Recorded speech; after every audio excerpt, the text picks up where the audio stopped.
ভাই, জি ভাই বলেন।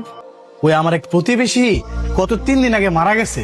তো আমি চাইতেছি উনার হইয়া আমার পক্ষ থেকে 100 গরিব দুঃখী মানুষদেরকে খাওয়াইতে।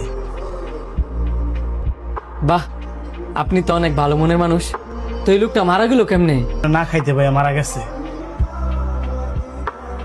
কি বলেন, একটা মানুষ না খেয়ে মারা গেছে?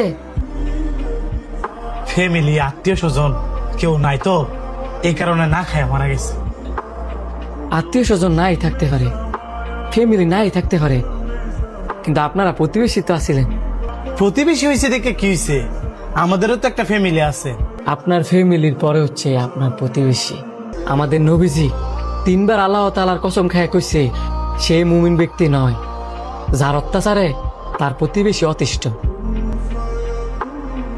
আমাদের নবীজি এইভাবেও কয়ে গেছে যে আপনারা যদি তরকারি রান্না করেন, ওই তরকারিতে যাতে ঝোল বাড়ায় দেওয়া হয়, যাতে করে ওইখান থেকে আপনি আপনার প্রতিবেশীরে দিতে পারেন।